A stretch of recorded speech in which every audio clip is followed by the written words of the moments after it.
Definitely got some experience tonight, learning what it feels like to be put on your heels pretty quickly, and what it's going to take to have to climb out of that against a team that is playing really hard, was scoring the ball really well in the first half and playing with a ton of confidence, deservedly. So, I'm looking at it that way, that we got that experience tonight. Knowing how that felt and how to turn it around, and also the importance of how we start games, and coming out and doing a great job defensively against every team. It's going to be critical to set the tone. Certainly not a position we want to find ourselves in regularly, and at the same time proud of our fight and our comeback and our focus in the second half to do what needed to be done. Coach, can you just speak about Aima and her clutch moments she came in that, especially in that third quarter?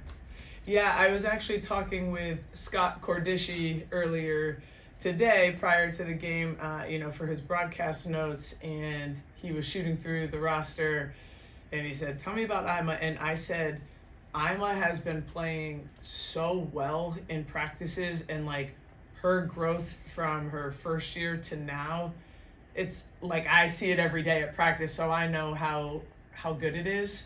And I said, I know she's right there for having a breakout game, and for really showing everybody kind of how she's been practicing all the time. And I said, she's ceiling really low, and she's playing so much more physical. She was the great athlete she is last year too, right? But I was like, she's knows how to use that power now with it too. So I was like, I just feel like, tonight could be the night, but we know Aima is playing really good basketball. And so I'm psyched that tonight was the night we really needed it. And she was a great spark. And I think you called them clutch minutes. She hit 2 huge free throws, finished shots when we really needed them, and played great defense too. So yeah, Aima was huge. Aima, some big minutes there with Grace and Alyssa in foul trouble. Just what's it like maybe on the floor without those two as your safety net, and how did you all just push through that and ultimately take the lead? I think I'm always thinking back to how Alyssa and Grace are pushing us in practice, and I think that's what kind of gets your energy going, knowing that you have them as your upperclassmen, and that's kind of what pushed me today. I know that we needed that, so I kind of wanted to give the team just a little bit, yeah. You started to make a push in the third quarter. What was it that got you all over the top in the fourth, you think? My team. I think we were in the locker room and we were just talking and getting our energy back up, and I think that right there was what kind of got my energy back up and got us. At halftime. Yeah. Yeah. I think you might have heard it. I could from the hallway, and it was a good indication. Yeah. Great. Yes, Coach, I was wondering if you could speak to any adjustments that you made coming out of halftime, because your offense just really started to just be on fire in that third and especially the fourth quarter. Yeah, so first thing we did was switch up our ball screen coverage. We felt like UNH was doing a great job of getting downhill against our coverage in the first half, and so we wanted to have a little bit more of an aggressive look, so that it would hopefully help us embody that tone that we wanted to set by playing aggressive defense. And then we talked about how important it was going to be to get stops. In the first half, I think UNH was shooting over 60% from the floor, and that means we're taking the ball out of bounds a lot and going against set defense, and it was hard to come by some of those transition advantage type of shots. So we knew we needed to create those opportunities by playing better defense, and so just ramping up the intensity on defense and switching up the ball screen coverage to something a little bit more aggressive was our main point of emphasis defensively. And Aima, if you can speak to that latter half of the fourth quarter, you guys didn't take the lead until 3 minutes left. Can you speak of the resiliency of the team to just do whatever it took to get the dub tonight? Definitely. I think in practice, we practice on a really high level, and Coach Mo always pushes us to be our best selves.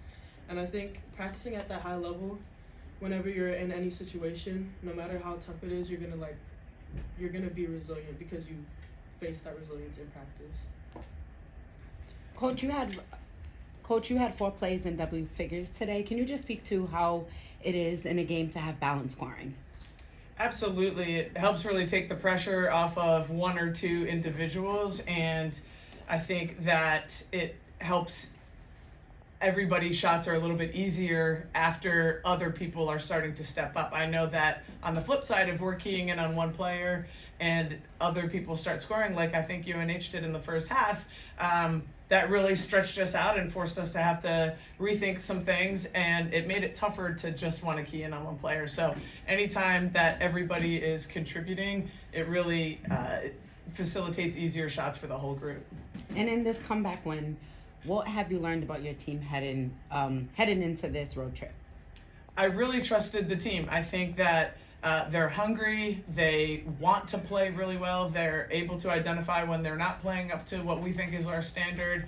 And so I wanted to see us push through and figure out a way to come back and win, which was a really tall order, to be down 12 to a good New Hampshire program. So I learned that our team is what I've been thinking about them, which is they're tough. I can challenge them. I can tell them we need to be tougher, and they will agree and answer the call. Thank you. Is there anything you did or anything you said, or do you need to say anything to Grace after she's scoreless in the first half and then really gets going in the second? Yeah, Grace and I had a little chat at halftime. I think, and I shouted her out in the locker room too. Grace is such a mature player. She really just wants to play well and do what she can to help the team win. So she wants us to help her identify like what are those spots and what can she do better. And so we just said to her, like, it's nice when she and Chuck are on the floor together. She can get down the court and sometimes be on the receiving end of scoring opportunities as opposed to just always having to bring the ball down and create them. So we encouraged her to take advantage of that, like when they're playing together, and reminded her that she's as good of a scorer as she is. She's an equally great passer, and so to just really trust her decisions. And I think her shot selection was great in the second half. I thought she was really aggressive getting downhill, and I think she ran the floor well and got some looks, without the ball too. You're much healthier than you were last year. You must be thrilled with that. That is awesome. Yeah, it's created a great competitive tone in practice as well. I know looking at other programs around the country at all levels of Division I, some coaches are really leaning into the smaller rosters with NIL and that sort of thing. We really enjoy our depth on our team and know that we have a lot of players that are training and ready to also contribute when that time comes. But it's great to have that competitive level every day.